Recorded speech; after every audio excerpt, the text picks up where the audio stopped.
अस्सलामु अलैकुम। मेरा नाम मोहम्मद अली हुसैन है। मेरा घर रंगपुर में है। दोस्तों, अपनी ज़िंदगी की इस कहानी की शुरुआत करने से पहले मैं आपको अपने परिवार के बारे में थोड़ा बता दूं।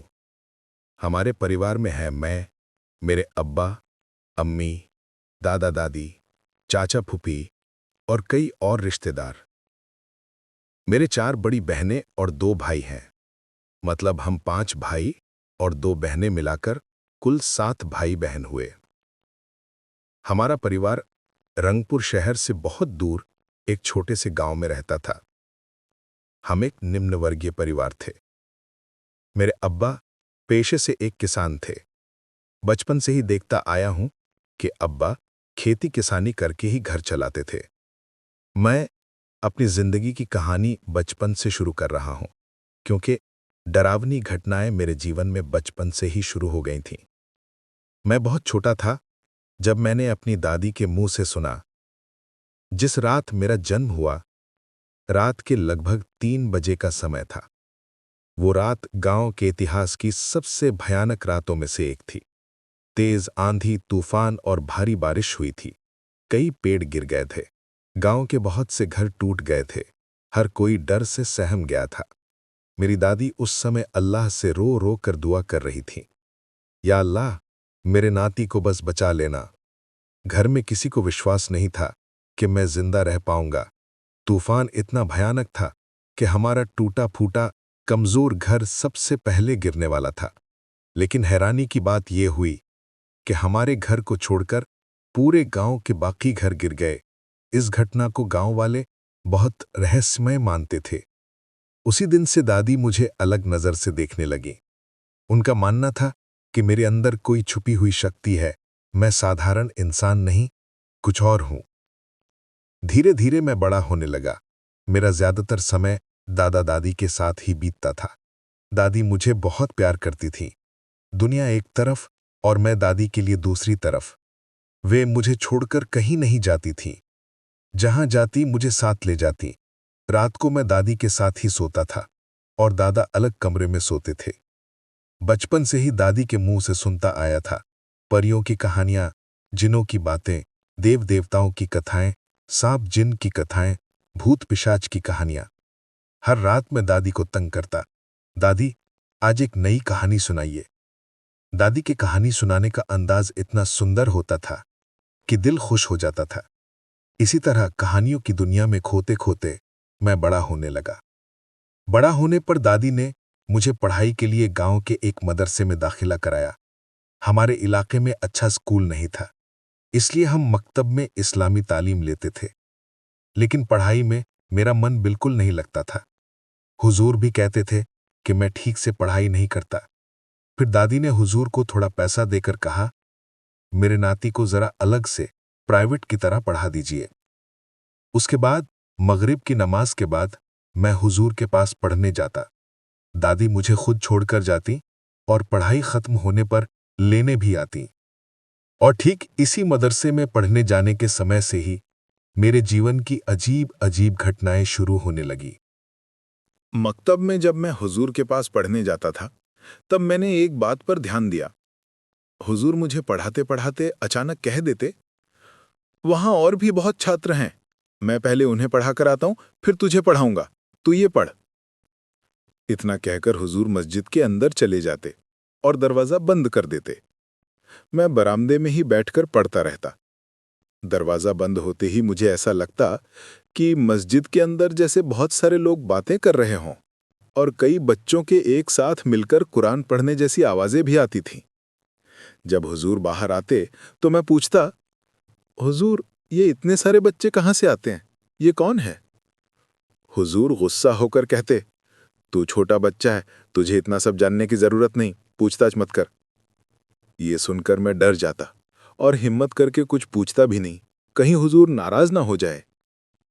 इसी तरह एक दिन मैं दादी के पास जाकर बोला, दादी, आप तो मुझे हुजूर के पास पढ़ने भेजती हो।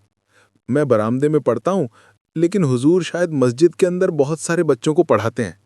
वे कौन है? दादी तुरंत बोली, अरे मूर्ख, वे बच्चे जिन्न हैं। मैं चौंक कर बोला, जिन्न? दादी, आप क्या कह रही हो? दादी बोली, हुजूर लोग जिन्न के बच्चों को भी पढ़ाते हैं। वे लोग भी इंसानों के पास शिक्षा लेने आते हैं। मैंने पहली बार जाना कि जिन्न भी इंसानों से पढ़ते हैं, तालीम लेते हैं। मैंने फिर पूछा, दादी, तो क्या जिन्न दिखाई नहीं देते? दादी बोली, नहीं, जिन्न हवा की तरह होते हैं। वे हवा के साथ चलते फिरते हैं। चाहे तो इंसान का रूप ले सकते हैं, लेकिन अक्सर नहीं लेते। सिर्फ शैतानी जिन्न इंसानी रूप धारण करते हैं। अच्छे जिन्न शायद ही कभी इंसान का रूप लेते हैं। मैंने कहा, दादी, मेरा बहुत मन करता है जिन्न को देखने का। जिन्न कैसे दिखते हैं? दादी तुरंत मना कर देती हैं। ऐसी बातें मत कर। जिन्न को देखने की चाह अच्छी नहीं होती, इससे नुकसान होता है। मैं दादी की बात मानता था और रोज हुजूर के पास पढ़ने जाता था। लेकिन बचपन से ही मेरे अंदर जिन्नों को लेकर एक गहरी जिज्ञासा पैदा हो गई थी। मैंने पूरा कुरान हिफ्ज तो नहीं किया, हाफिज भी नहीं बना, लेकिन कुरान पढ़ना सीख गया था। एक दिन मैंने हुजूर से कहा, हुजूर, मुझे जरा सिखाइए ना जिन्न परियों के बारे में कुछ। आप तो जिन्न के बच्चों को पढ़ाते हैं, मुझे भी बहुत देखने का मन करता है। कई दिनों तक आग्रह करने के बाद एक दिन हुजूर बोले, अच्छा ठीक है, तुझे दिखाऊंगा, लेकिन तू डर नहीं जाएगा ना?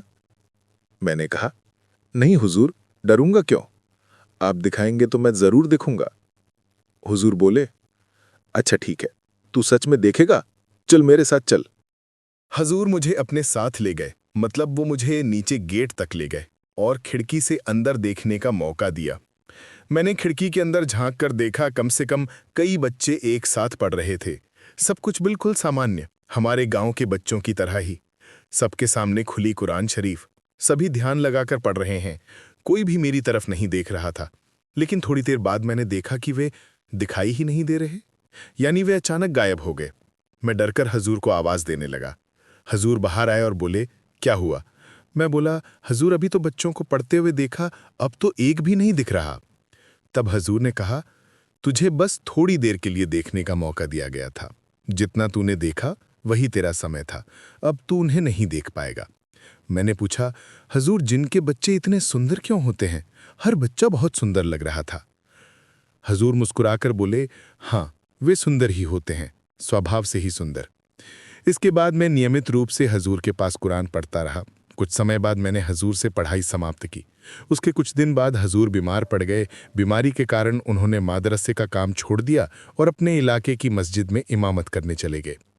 फिर हमारे मदरसे में एक नए हजूर आए, लेकिन वो भी ज़्यादा दिन ठहर नहीं पाए, क्योंकि रात होते ही अदृश्य बच्चे उन्हें परेशान करते, कमरे की टीन पर पत्थर फेंकते, आकर कहते, हजूर, ये हिस्सा समझ नहीं आया, ज़रा समझाइए।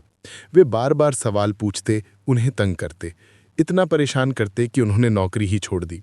फिर एक और हजूर आए, लेकिन उनके साथ भी वही घटना होती रही। इतना ज़्यादा तंग होते कि 2 महीने से ज़्यादा टिक ही नहीं पाए। उनकी टोपी, पायजामा, जूते सब गायब हो जाते। वुज़ू करते समय पीछे से धक्का देते, कान के पास आकर फुसफुसाते। नवाज की नियत बांधते समय कान के पास भनभनाहट करते। अंत में वे भी चले गए। इसी दौरान जिन हजूर से मैंने सबसे पहले पढ़ाई की थी, जो इसी मस्जिद में इमामत करते थे, अचानक उनका निधन हो गया। उनकी जनाजे की नमाज बहुत कम लोगों की भागीदारी में हुई, लेकिन जिस हजूर ने जनाजा पढ़ाया, उन्होंने मुनाजात में कहा, मैं देख रहा हूँ यहाँ लाखों लोग मौजूद हैं, पूरा गांव मानो लोगों से भर गया है, जबकि सच में हम उंगलियों पर गिने जाने जितने लोग ही मौजूद थे। जनाजा रात ही में हुआ था। इसके बाद मेरे मन में एक अजीब इच्छा पैदा हुई। तब मेरी उम्र लगभग 16-17 साल थी। मैंने सोचा किसी भी तरह मुझे जिन्नों को अपने कब्जे में करना होगा। जिनसे काम करवाऊंगा, चांद के देश जाऊंगा, ऐसा जिन होगा जो मेरे हुक्म पर उठे बैठे। लेकिन समस्या ये थी कि इस तरह का कोई मंत्र, तावीज़ या विद्या मुझे तब तक बिल्कुल नहीं आती थी। फिर मैंने अलग अलग तांत्रिकों के पास जाना शुरू किया। हिंदू, बौद्ध, मुस्लिम, ईसाई, जान, कम से कम 50 से ज़्यादा तांत्रिकों और कबीराजों के पास गया, सिर्फ ये विद्या सीखने के लिए। लेकिन मैं पूरे यकीन से कह सकता हूँ, जितने लोगों के पास गया सभी नकली थे, ठग थे। वे सिर्फ लोगों से पैसा लेते थे, धोखा देते थे। हजूर मुझे अपने साथ ले गए, मतलब वो मुझे नीचे गेट तक ले गए और खिड़की से अंदर देखने का मौका दिया।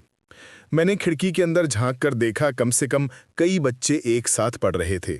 सब कुछ बिल्कुल सामान्य, हमारे गांव के बच्चों की तरह ही। सबके सामने खुली कुरान शरीफ, सभी ध्यान लगाकर पढ़ रहे हैं। कोई भी मेरी तरफ नहीं देख रहा था। लेकिन थोड़ी देर बाद मैंने देखा कि वे दिखाई ही नहीं दे रहे, यानी वे अचानक गायब हो गए। मैं डरकर हजूर को आवाज देने लगा। हजूर बाहर आए और बोले, क्या हुआ? मैं बोला, हजूर अभी तो बच्चों को पढ़ते हुए देखा, अब तो एक भी नहीं दिख रहा।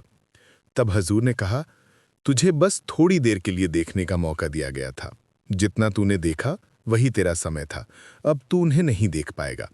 मैंने पूछा, हजूर जिनके बच्चे इतने सुंदर क्यों होते हैं? हर बच्चा बहुत सुंदर लग रहा था। हजूर मुस्कुराकर बोले, हाँ, वे सुंदर ही होते हैं, स्वभाव से ही सुंदर। इसके बाद मैं नियमित रूप से हजूर के पास कुरान पढ़ता रहा।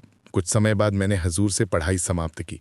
उसके कुछ दिन बाद हजूर बीमार पड़ गए। बीमारी के कारण उन्होंने मदरसे का काम छोड़ दिया और अपने इलाके की मस्जिद में इमामत करने चले गए। फिर हमारे मदरसे में एक नए हजूर आए, लेकिन वो भी ज़्यादा दिन ठहर नहीं पाए, क्योंकि रात होते ही अदृश्य बच्चे उन्हें परेशान करते, कमरे की टीन पर पत्थर फेंकते, आकर कहते, हजूर ये हिस्सा समझ नहीं आया, ज़रा समझाइए। वे बार बार सवाल पूछते, उन्हें तंग करते, इतना परेशान करते कि उन्होंने नौकरी ही छोड़ दी। फिर एक और हजूर आए, लेकिन उनके साथ भी वही घटना होती रही। इतना ज़्यादा तंग होते कि 2 महीने से ज़्यादा टिक ही नहीं पाए। उनकी टोपी, पायजामा, जूते सब गायब हो जाते। वुज़ू करते समय पीछे से धक्का देते, कान के पास आकर फुसफुसाते। नवाज की नियत बांधते समय कान के पास भनभनाहट करते। अंत में वे भी चले गए। इसी दौरान जिन हजूर से मैंने सबसे पहले पढ़ाई की थी, जो इसी मस्जिद में इमामत करते थे, अचानक उनका निधन हो गया। उनकी जनाजे की नमाज बहुत कम लोगों की भागीदारी में हुई, लेकिन जिस हजूर ने जनाजा पढ़ाया, उन्होंने मुनाजात में कहा, मैं देख रहा हूँ यहाँ लाखों लोग मौजूद हैं, पूरा गांव मानो लोगों से भर गया है, जबकि सच में हम उंगलियों पर गिने जाने जितने लोग ही मौजूद थे। जनाजा रात ही में हुआ था। इसके बाद मेरे मन में एक अजीब इच्छा पैदा हुई। तब मेरी उम्र लगभग 16-17 साल थी।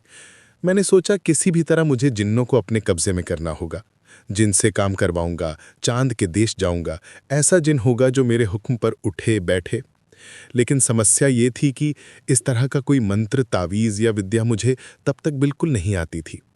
फिर मैंने अलग अलग तांत्रिकों के पास जाना शुरू किया। हिंदू, बौद्ध, मुस्लिम, ईसाई, जान, कम से कम 50 से ज़्यादा तांत्रिकों और कबीराजों के पास गया, सिर्फ ये विद्या सीखने के लिए। लेकिन मैं पूरे यकीन से कह सकता हूँ, जितने लोगों के पास गया सभी नकली थे, ठग थे। वे सिर्फ लोगों से पैसा लेते थे, धोखा देते थे। किसी भी कबीराज का जिन या परियों के साथ असली संपर्क नहीं था। सब कुछ उनकी बनाई हुई कहानियां थीं।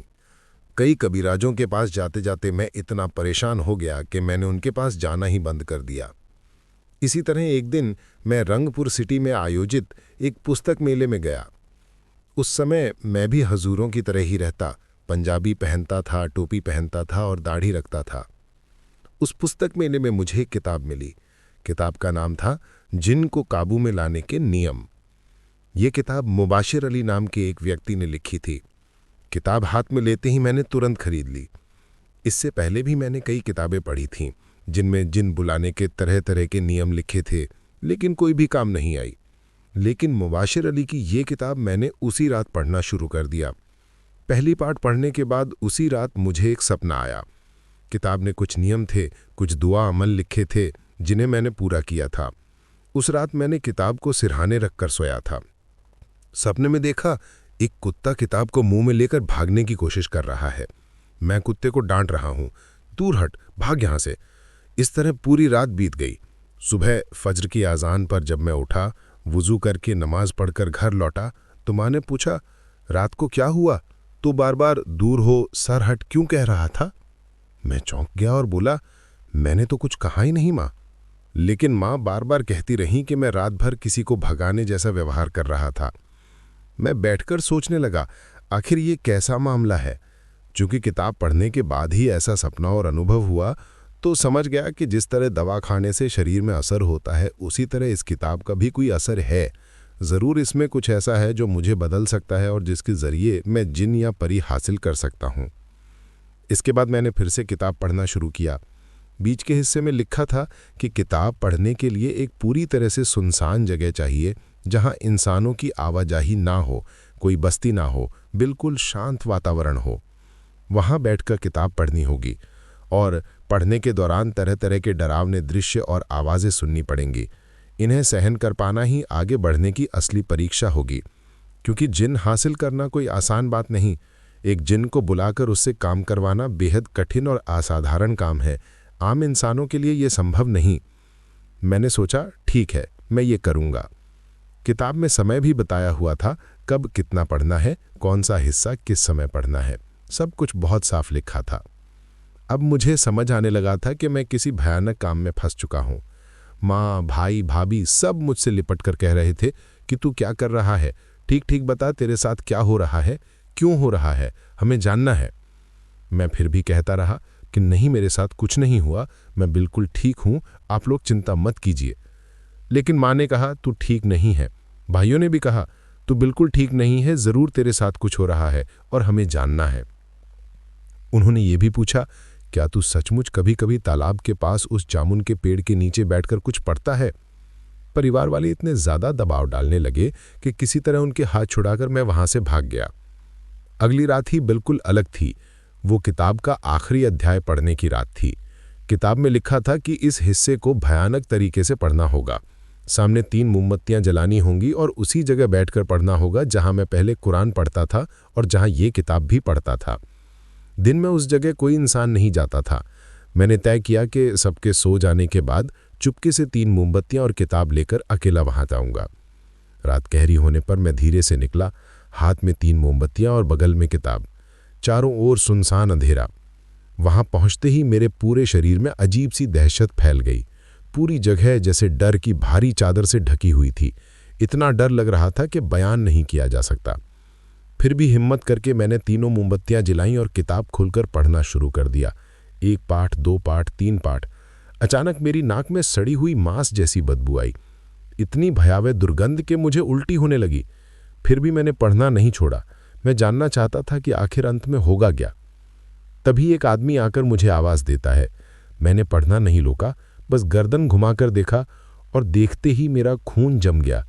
उस आदमी का शरीर मांस सड़ सड़ कर गिर रहा था। दोनों आंखें बाहर निकलने को थीं। भयानक अमानवीय चेहरा। और वो कोई और नहीं, वही हमारे हजूर थे जो जिन बच्चों को पढ़ाते थे, जिनसे मैंने कुरान सीखा था। उन्हें देखकर ऐसा लगा कि सांस ही रुक जाएगी। वो बार बार कह रहे थे, मोहम्मद अली हुसैन, यहां से उठ के घर जा, एक भी शब्द और मत पढ़, कभी दोबारा यहां मत आना, घर जा, घर जा। लेकिन मैंने उनकी एक ना सुनी। दिल मजबूत करके पूरी किताब खत्म की। उसी समय फज्र की अजान हो गई। किताब खत्म हुई और अजान शुरू हो गई। इस दौरान और भी अजीब चीजें हुईं। जहां मैंने कभी एक कुत्ता भी नहीं देखा था, वहीं किताब पढ़ते हुए मैंने एक बाघ देखा। वो कई बार मेरे सामने से गुजरा, गुर्राया भी। मैं डर गया था, लेकिन फिर भी किताब पढ़ना बंद नहीं किया। फज्र की अजान के बाद मैं मस्जिद गया। वुजू करके नमाज पढ़कर बाहर निकला तो देखा चारों ओर पानी ही पानी। मैंने इमाम साहब से पूछा, हजूर, इतना पानी क्यों है? उन्होंने कहा, तुम कल रात कहाँ थे? मैं बोला, घर पर ही था। हजूर बोले, तो तुमने कुछ नहीं सुना? कल रात इतनी भारी बारिश हुई कि पूरा इलाका पानी में डूब गया, ओले भी गिरे। मैं हैरान हो गया और बोला, हजूर, मैं तो एक जामुन के पेड़ के नीचे बैठकर 3 मोमबत्तियां जलाकर पूरी रात किताब पढ़ रहा था और मेरे ऊपर एक भी बूंद बारिश नहीं गिरी। मुझे बारिश की आवाज तक नहीं सुनाई दी। ये कैसे हो सकता है? तब मुझे समझ आ गया था कि मेरे साथ जरूर कुछ न कुछ हो रहा है।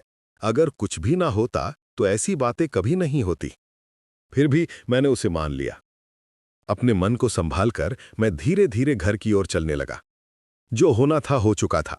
अब मैं उन बातों को सोचकर दिमाग खराब नहीं करना चाहता था। सभी यादें मिटा देना चाहता था। इन्हीं सोचों में मैं घर की ओर जा रहा था। सुबह जब मैं घर पहुंचा तो अब्बू अम्मी फिर से डांटने लगे। तू रात को कहां था? पिछली रात भी तेरे साथ ये सब क्यों हुआ था? ऐसा क्यों हो रहा है? ऐसी ही बहुत सारी बातें सुनते सुनते मुझे अचानक याद आया, मैंने अभी तक किताब पूरी पढ़ी ही नहीं थी। यहां एक बात बताना अच्छा होगा, किताब के आखिरी 2 हिस्से अभी भी बाकी थे और वे दोनों हिस्से बहुत ही साधारण थे, बस पढ़ना ही था। उन दोनों यानी अंतिम 2 हिस्सों में जिन कामों को करने के लिए कहा गया था, वे सारे काम तो मैंने पहले ही कर लिए थे, किताब पढ़ते पढ़ते।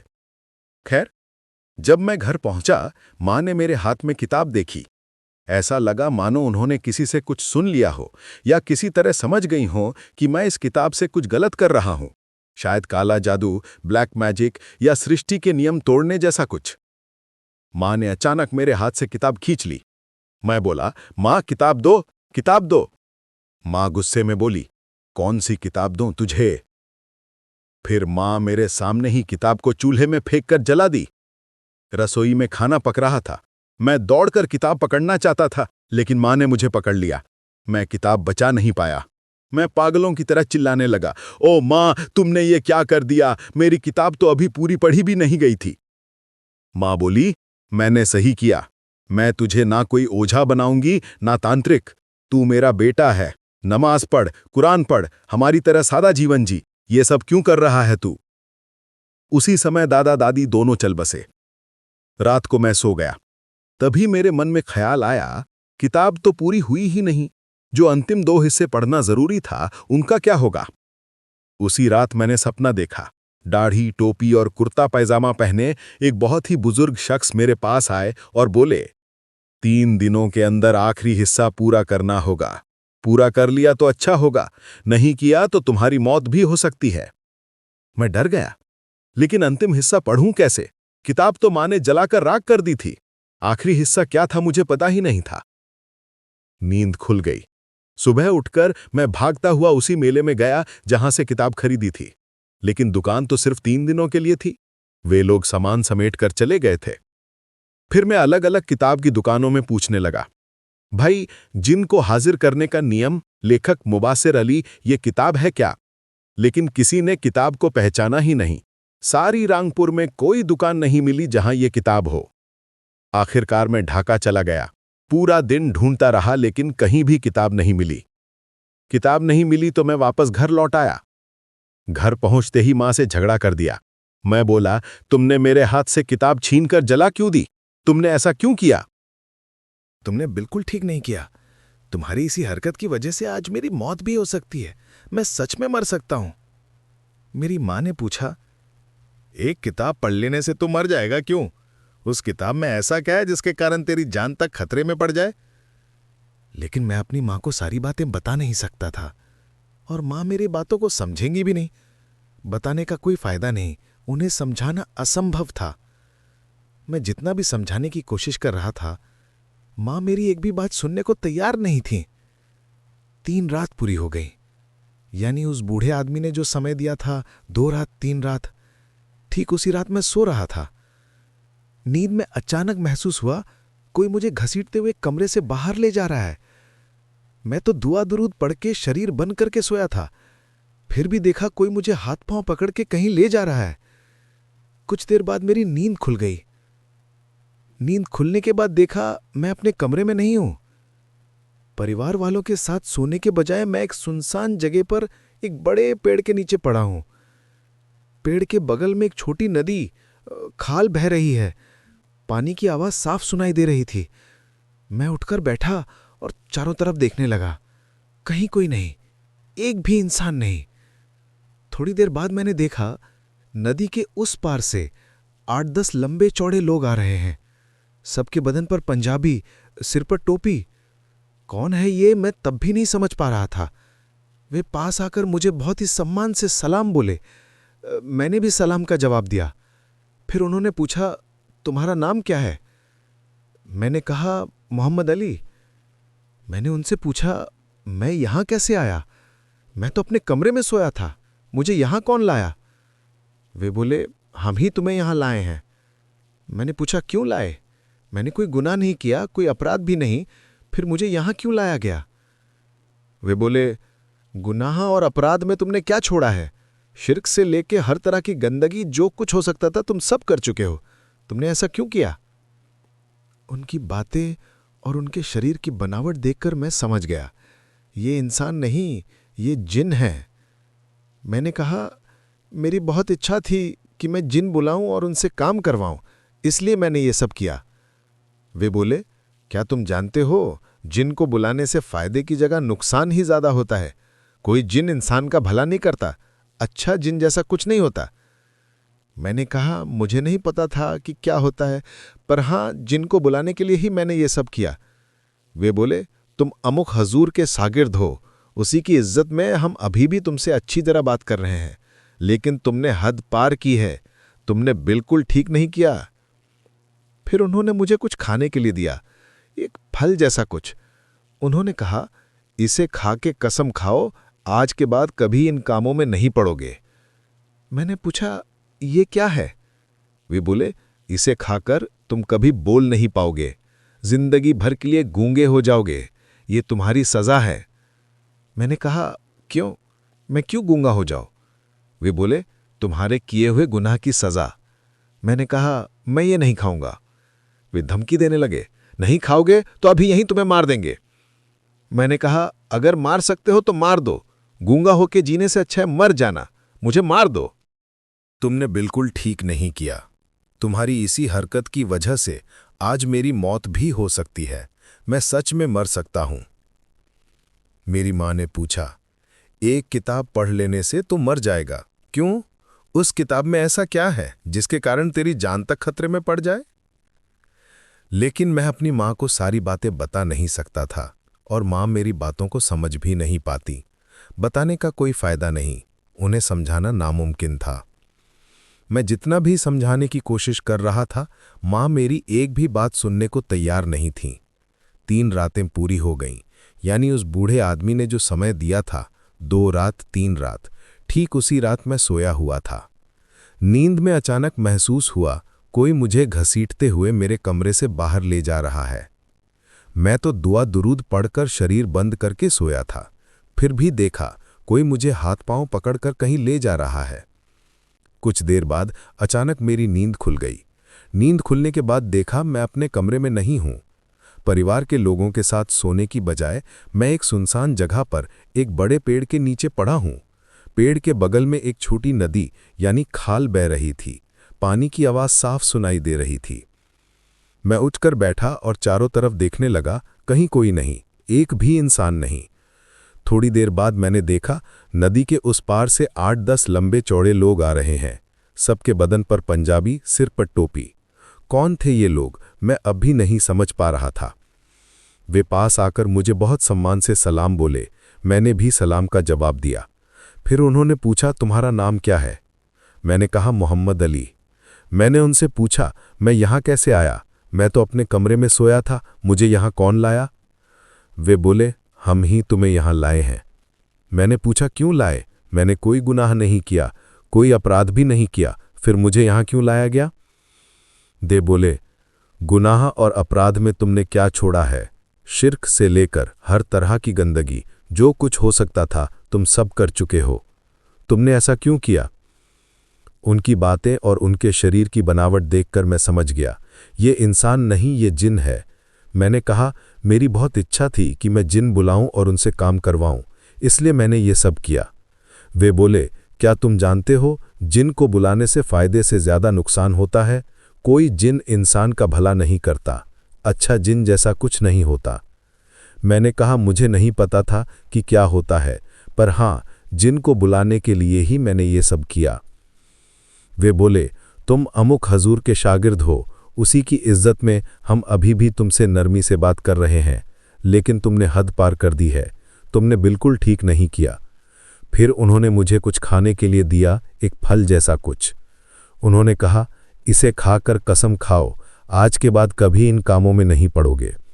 मैंने पूछा, ये क्या है? वे बोले, इसे खाकर तुम कभी बोल नहीं पाओगे, जिंदगी भर के लिए गूंगे हो जाओगे, ये तुम्हारी सजा है। मैंने कहा, क्यों? मैं क्यों गूंगा हो जाऊं? वे बोले, तुम्हारे किए हुए गुनाह की सजा। मैंने कहा, मैं ये नहीं खाऊंगा। वे धमकी देने लगे, नहीं खाओगे तो अभी यहीं तुम्हें मार देंगे। मैंने कहा, अगर मार सकते हो तो मार दो, गूंगा होकर जीने से तुम मर जाना बेहतर है, मुझे मार दो। इसके बाद मां मुझे पड़ोस के एक डॉक्टर के पास लेकर गई। डॉक्टर ने मेरे पूरे शरीर के घावों के निशान देखकर कहा, कोई इंसान किसी दूसरे इंसान को इस तरह नहीं मार सकता। फिर तुझे इस हाल में किसने मारा, क्यों मारा? लेकिन मैंने सोचा, उन्हें यह सब बताकर भी कोई फायदा नहीं, वो कुछ भी विश्वास नहीं करेंगे। अगर मैं कहूं कि किसी ने मुझे इस तरह मारा है या कुछ अजीब हुआ है, तो वो हंस देंगे। डॉक्टर लोग ऐसी बातों पर आसानी से विश्वास नहीं करते। फिर मैं घर वापस आ गया। धीरे धीरे डॉक्टर की दी हुई दवाइयां खाने लगा। थोड़ा थोड़ा करके शरीर ठीक हो रहा था, लेकिन मन बहुत खराब था। इतनी कोशिश करने के बाद भी मैं जिन को बुला नहीं पाया। मैं असफल हो गया। लग रहा था मैं सचमुच बहुत मूर्ख हूं। मेरे बस से कुछ भी नहीं हुआ। क्यों ऐसा हुआ? क्यों नहीं कर पाया? बस यही सवाल बार बार दिमाग में घूम रहा था। समय बीतने लगा। मैं अक्सर मस्जिद के पास जो सुनसान जगह है, वहां बड़े जामुन के पेड़ के नीचे जाकर बैठा रहता। मेरा कोई काम नहीं था, मन भी अच्छा नहीं रहता था, इसलिए चुपचाप उस पेड़ के नीचे बैठा रहता था। एक दिन दोपहर में अचानक देखा, मेरे सामने एकदम ताज़ा अंगूर का एक गुच्छा पड़ा है, जैसे अभी अभी पेड़ से तोड़ा गया हो। मैं हैरान होकर चारों तरफ देखने लगा। ऊपर जामुन के पेड़ की डाल पर एक अजीब सा बहुत बड़ा पीले रंग का पक्षी बैठा था। जिंदगी में ऐसा पक्षी कभी नहीं देखा। बाज जितना बड़ा, और नीचे से देखने पर लग रहा था कि उसकी आंखें असामान्य रूप से बहुत बड़ी हैं। मैं डर से जड़ हो गया। मुझे समझ में आ गया, ये कोई सामान्य पक्षी नहीं है, और जो फल मेरे सामने आया है वो शायद उसी पक्षी के रूप में किसी ने भेजा है। पिछली रात के सपने की बात याद आ गई, इसलिए मैंने वो फल नहीं खाया। ऊपर वो पक्षी अभी भी मुझे घूर रहा था। मुझे लगा यहां रहना ठीक नहीं। मैं जल्दी से वो फल उठाकर घर लौट आया। अपने कमरे में एक बर्तन में फल रखकर ढक दिया और रात को सो गया। रात में सपना आया, पीले कपड़े पहने हुई एक बेहद खूबसूरत लड़की मेरी ओर आ रही है, ठीक उसी पक्षी जैसी सूरत। वो बोली, तुम्हारे मन में बहुत दुख है। मैंने सपने में ही जवाब दिया, हाँ, मुझे बहुत दुख है। वो फिर पूछती है, अगर तुम सचमुच जिन को बुला सको तो अच्छे काम करोगे या बुरे? मैं बोला, मैं अच्छे काम ही करूंगा। अगर जिन कभी मेरे पास आए तो मैं लोगों की मदद करूंगा, कभी नुकसान नहीं पहुंचाऊंगा। लड़की ने कहा, मैं एक परी हूं, मेरा नाम पाखी है। मैं चकित होकर बोला, पाखी? वो बोली, हाँ, मेरा नाम पाखी है। मैं तुम्हें हमेशा उस पेड़ के नीचे बैठा देखती थी। तुम जो किताब पढ़ते थे, उसमें जो चीजें एक्टिवेट करते थे, सब मैं देखती थी। मेरी सोच थी कि किताब पढ़ते पढ़ते तुम एक दिन सब ठीक कर लोगे। जिसने ये किताब लिखी, मुबाशिर अली, उसे भी जिन्होंने मार डाला। बाजार में किताब जारी होने के तुरंत बाद ही उसकी हत्या कर दी गई। बहुत कम कॉपी छपी थी और उसके बाद ही उनकी मौत हो गई। मैं बोला, माँ ने तो मेरी किताब जला दी। वो बोली, अच्छा, अगर मैं तुम्हारी मदद करूं, तुम्हारे साथ रहूं, तो क्या तुम सचमुच लोगों का भला करोगे? देखो, मैं दुनिया में बहुत घूमती हूं। हमारी जात यानी जिन जाति में ऐसे जिन होते हैं जो इंसानों के बहुत करीब जा सकते हैं, उनके साथ घुल मिल सकते हैं, उनकी मदद कर सकते हैं। लेकिन हम, खासकर मैं, किसी इंसान की सीधे मदद नहीं कर पाती। मैं देखती हूं लोग कितने बीमारियों में मरते हैं। कोई चल नहीं पाता, कोई खा नहीं पाता, कोई गरीबी में तड़पता है। सब देखती हूं, लेकिन मदद नहीं कर सकती। यही सबसे बड़ा दुख है। लेकिन तुम अगर मेरे साथ रहो तो मैं इंसानों का भला कर पाऊंगी। पर तुम्हें एक वादा करना होगा, जो कुछ भी तुम सीखोगे, जो ज्ञान पाओगे, कभी भी किसी बुराई के लिए इस्तेमाल नहीं करोगे। अगर तुम ये वादा कर सकते हो, अगर अपनी बात पर अटल रह सकते हो, तो मैं भी तुम्हारी मदद करूंगी। मैंने कहा, इंशाअल्लाह मैं वादा करता हूं, मैं कभी बुरे काम में इस्तेमाल नहीं करूंगा। वो बोली, तो उठो और बैठ जाओ। इतना कहना था कि मेरी आंख खुल गई। आंख खुलते ही देखा, मेरे सामने एक कुर्सी है और उसी कुर्सी पर वो ठीक वैसे ही बैठी है जैसी मैंने सपने में देखी थी। हकीकत में भी बिल्कुल वही रूप। मैं उठकर बैठा और सलाम किया, अस्सलामु अलैकुम। वो बोली, वाह अलैकुम अस्सलाम, मोहम्मद अली हुसैन? मैं बोला, जी। वो पूछती है, क्या तुम लोगों की मदद करना चाहते हो? मैं बोला, जी। इंसानों के बीच रहकर, इंसान बनकर लोगों का भला करोगे, क्या ये वादा करते हो? मैं बोला, जी, मैं वादा करता हूं। वो बोली, अच्छा, तो मैं कभी भी तुम्हारे पास आ सकती हूं? मैंने तुरंत पूछा, और ये फल मुझे किसने दिया था? वो बोली, फल मैंने ही दिए थे। तुम बहुत भूखे दिख रहे थे, इसलिए जैसे मैं कई बार पक्षी का रूप लेकर लोगों के सामने फल रख देती हूं, वैसे ही तुम्हारे लिए भी ले आई। लेकिन तुम्हारे सामने इस तरह प्रकट होना मैं किसी और के साथ नहीं करती। मैंने पूछा, क्या आप सचमुच मेरी मदद करेंगी? वो बोली, हाँ, मैं तुम्हारी मदद करूंगी। ये तंत्र मंत्र का ज्ञान मैं तुम्हें सिखाऊंगी, लेकिन कभी भी किसी का नुकसान मत करना, हमेशा लोगों का भला करना। मैं मान गया। फिर उसने कहा, कल से रोज इसी समय से इसी समय तक मैं तुम्हारे साथ रहूंगी और हम मिलकर लोगों की मदद करेंगे। मैं बोला, अल्हम्दुलिल्लाह, मैं तैयार हूं, आप कल से आइए। वो बोली, सुबह अपने इलाके में माइकिंग करवाना, जिसे जो भी समस्या हो वो सब तुम्हारे पास आए। तुम हर समस्या का हल करोगे, ये सबको बता देना। मैं बोला, ठीक है, कर दूंगा। अगले दिन मैंने इलाके में माइकिंग करवाई। एक आदमी को रिक्शा पर बिठाकर माइकिंग करवाई और जैसे ही माइकिंग शुरू हुई, इलाके वाले हंसने लगे। बहुतों ने कहा, ढोंग की भी एक हद होती है। मोहम्मद अली हुसैन तो ढोंग की हद पार कर चुका है। कोई भी मेरे पास नहीं आया। उस दिन परी मेरे साथ कमरे में ही बैठी थी। परी बोली, जब लोगों पर मुसीबत आएगी तब वे तुम्हारे पास आएंगे। जो अच्छे भले हैं, जिन्हें अल्लाह ने सुरक्षित रखा है, वो इन बातों पर हंसेंगे। इससे मन मत दुखाना, दिल को मजबूत रखो। 3 दिन बाद हमारे पड़ोस वाले गांव की एक महिला आई। उनके पेट में भयानक दर्द था। बहुत डॉक्टर दिखा चुकी थीं, बहुत कबीराजों के पास भी गईं, लेकिन किसी तरह भी ठीक नहीं हो रही थीं। आखिरकार वे मेरे पास आईं। मैंने पानी हाथ में लिया, उस पर फूंक मारी और पानी उन्हें देकर कहा, इसे 3 बार पीना। उन्होंने पानी पिया और कुछ ही पलों में उनका पेट दर्द पूरी तरह ठीक हो गया। वही महिला मेरी पहली मरीज थी। उनकी घटना थोड़े ही समय में पूरे इलाके में फैल गई। लोग कहने लगे, अली हुसैन एक बड़ा कबीराज है, उसका पानी पड़ा हुआ पानी पीने से कई लोग ठीक हो जाते हैं। फिर लोगों की भीड़ लगने लगी। पहले 3-4 दिन कोई मरीज नहीं आया, लेकिन उसके बाद अचानक ऐसी भीड़ जमा होने लगी कि सबको जगह देना मेरे लिए मुश्किल हो गया। विभिन्न तरह की बीमारियों से लोग आने लगे और मैं उनकी इलाज करने लगा। कई लोग मुझे पैसे देते थे और कई देना नहीं चाहते थे। तब मैं कहता, घर बार चलाने के लिए मुझे पैसे चाहिए, इसलिए मुझे पैसे लेना पड़ेंगे। इस तरह लगभग 2 साल तक मैं कबीराजी करता रहा। अली हुसैन कबीराज नाम से रंगपुर में लोग मुझे पहचानने लगे। एक समय ऐसा आया जब इस कबीराजी के माध्यम से मैं बहुत पैसा कमाने लगा। मैंने घर बनाया, जमीन खरीदी, लेकिन धीरे धीरे कुछ लोग आने लगे जो ब्लैक मैजिक या काला जादू करवाना चाहते थे। वे मुझे 10 लाख, 15 लाख, यहां तक कि 20 लाख रुपए तक का ऑफर देते, किसी इंसान को काला जादू से नुकसान पहुंचाने के लिए। जब वे मुझे ये काम करने के लिए कहते, परी जो मेरे साथ हर समय रहती थी, वो मुझे ये सब करने से मना करती। उसी परी ने मुझे तंत्र मंत्र, जिन परी को कैद करने के तरीके और उनसे संपर्क करने के उपाय सब सिखाया था। उस समय तक मैं इस दुनिया का एक बड़ा गुरु बन चुका था। लेकिन समस्या ये थी कि जब भी मैं कोई बुरा काम करना चाहता, परी मुझे रोक देती।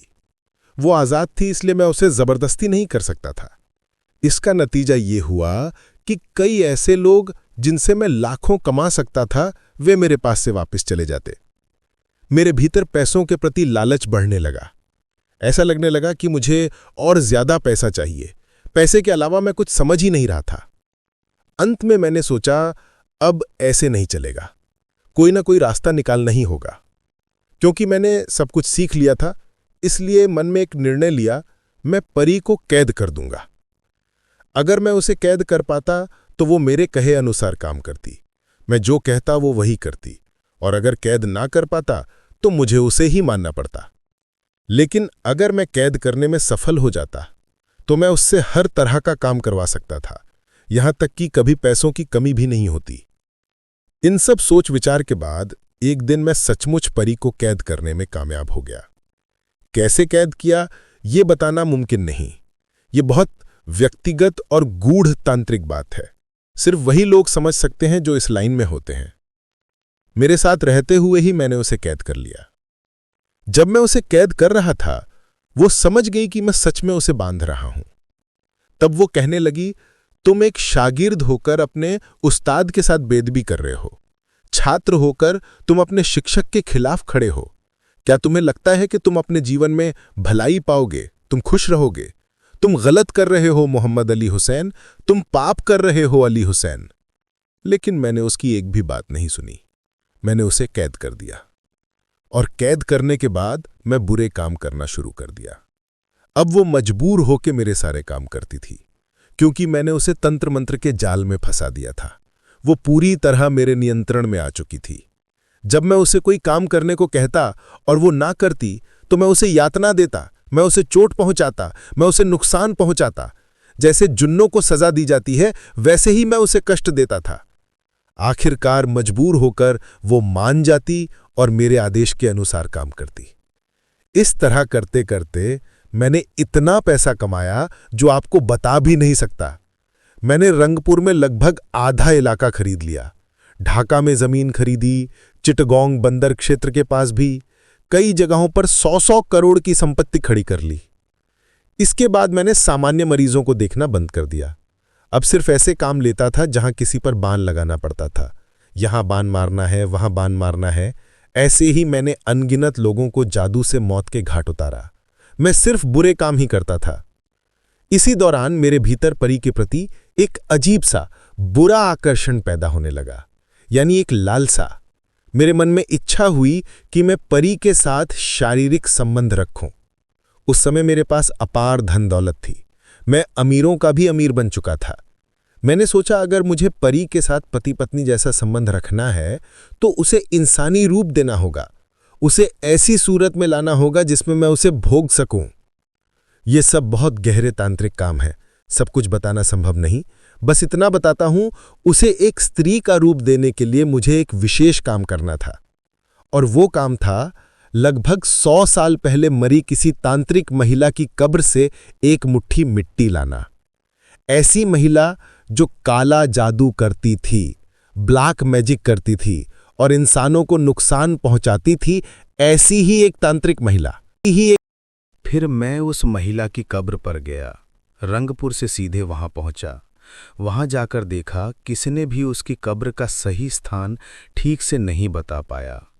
सिर्फ इतना कहा गया, इस पूरे इलाके में उसे दफनाया गया है, लेकिन कौन सी ठीक जगह है, कहाँ शव रखा है, ये किसी को पता नहीं था। मैंने कई लोगों को पैसों का प्रस्ताव दिया कि जो भी पैसा लगे दूंगा, बस कोई मेरी मदद करे, लेकिन कोई भी सुनिश्चित नहीं कर पाया कि वो सही जगह कहाँ दफन है। अगर आप सुने तो हैरान होंगे, मैं पूरे इलाके की मिट्टी खुद खोदने लगा। लोग सोचने लगे कि मैं वहां खजाना खोज रहा हूं। कई लोग कहने लगे कबीराज ने यहां खजाना पाया, लेकिन वे समझ ही नहीं पाए ये कैसा खजाना है। वे नहीं जानते कि मैं क्या खोज रहा हूं और उस चीज के लिए मैं कितना उत्सुक हूं। मैंने किसी को कुछ नहीं बताया। अल्लाह का नाम लेके धीरे धीरे मैंने पूरे इलाके से लगभग 3 ट्रक मिट्टी इकट्ठा की। सोचिए 3 ट्रक। उस मिट्टी को मैं छोटे छोटे हिस्सों में लाकर विशेष स्थान पर रखता, फिर दूसरे हिस्से को दूसरे स्थान पर। इसी तरह लगभग 56 बार ये काम किया। 56वीं बार जब मैंने मिट्टी रखी तो वो संकेत देने लगी, हाँ यही वही मिट्टी है। तब मुझे समझ में आया मैंने सही जगह ढूंढ ली है। फिर मैं उस मिट्टी को निकाल लाया। जब मैं उस मिट्टी को अपनी परी के शरीर से छूता तो वो बार बार मुझे बस एक ही बात कहती, मोहम्मद अली तुम सृष्टि के साथ खेल रहे हो। इस खेल में तुम कभी जीत नहीं पाओगे। इस खेल में तुम भयावह चीजें बुला रहे हो, तुम कभी विजय नहीं होगे। लेकिन उस समय मैं लालच में अंधा था, मैंने उसकी चेतावनी को अनदेखा कर दिया। मैंने उसे अपनी पसंद के अनुसार इंसान के रूप में बनाया और उस रूप में उसे बदलने के बाद मैंने उसके साथ पति पत्नी जैसा संबंध स्थापित किया। इससे मुझे जबरदस्त आनंद मिलता था। इसके बाद मैं रोज यही करता रहा, लेकिन परी हर संभव तरीके से मुझे रोकती, जैसे वो ये नहीं चाहती। फिर भी मैं रुका नहीं। इसी तरह 4-5 साल बीत गए। इन 4-5 सालों में मैं उसके प्रति इतना आसक्त हो गया कि उसके बिना कुछ भी अच्छा नहीं लगता था। इस दौरान मैं किसी मरीज को नहीं देखता, कोई कबीराजी काम नहीं करता, किसी की इलाज नहीं करता। संपूर्ण रूप से केवल उस संबंध में ही डूबा रहता। धीरे धीरे मेरे शरीर में कई तरह की बीमारियां उत्पन्न हुई। मैं बहुत गंभीर रूप से बीमार हो गया। तब लगा अब डॉक्टर के पास जाना ही पड़ेगा। उस समय मैं परी की मदद नहीं लेता, उससे कोई काम भी नहीं करवाता, क्योंकि पहले उसके जरिए मैं ताबीज़ कवच बनाता और इलाज करता, और जो पैसे तब मिले उनके कारण मुझे अब धन की ज़रूरत नहीं थी। अब अतिरिक्त पैसों की कोई आवश्यकता भी नहीं थी। यदि ये मुझे अतिरिक्त पैसा नहीं चाहिए तो मैं ये सब क्यों करूं?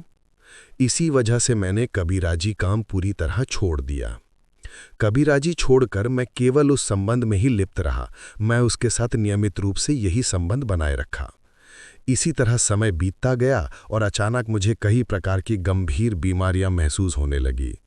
बीमार होते होते मैं परी से मदद मांगने लगा, लेकिन परी किसी भी तरह मेरी मदद नहीं करना चाहती थी।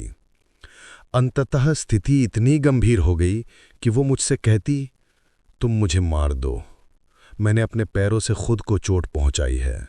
तुम्हारी मदद के लिए ही मैं तुम्हारे पास आई थी और तुमने मुझे इस तरह इस्तेमाल किया। मुझे मार दो, मैं तुम्हारे साथ और नहीं रहूंगी। मैं उसे जितना भी चोट पहुंचाता, जो भी करता, आग की तपिश देता, फिर भी वो कोई काम नहीं करती। इसके इनकार की वजह से अंततः मैं डॉक्टरों के पास गया। मुझे ढाका मेडिकल में भर्ती कराया गया। वहां डॉक्टर मेरी किसी बीमारी का पता नहीं लगा पाए। असल में मैं किस रोग से पीड़ित था, डॉक्टर कोई समझ नहीं पाया। बीमारी का पता न चलने के कारण एक समय मेरी हालत बेहद गंभीर हो गई। मैं अपने शरीर को नियंत्रित नहीं कर पा रहा था। अस्पताल में ही मैं पैरालाइज्ड हो गया। स्ट्रोक हुआ और मेरा एक पैर और एक हाथ पूरी तरह से निष्क्रिय हो गए। पैरालाइज्ड होने के बाद व्हीलचेयर पर लिटाकर मेरा परिवार घर ले आया। घर लौटने पर देखा परी की हालत बहुत खराब है। उसकी ओर देखकर मुझे गहरा दुख हुआ। मुझे पता था अगर मैं उसे छोड़ दूं तो वो शायद मुझे नुकसान पहुंचा सकती है। फिर भी मैंने खुद को कई सालों तक अलग रखा, अपने आप को बंद रखा, अपने शरीर को नियंत्रित रखा और आखिरकार उसे मुक्त कर दिया। लेकिन मुक्त करने के 2 दिन बाद परी मर गई।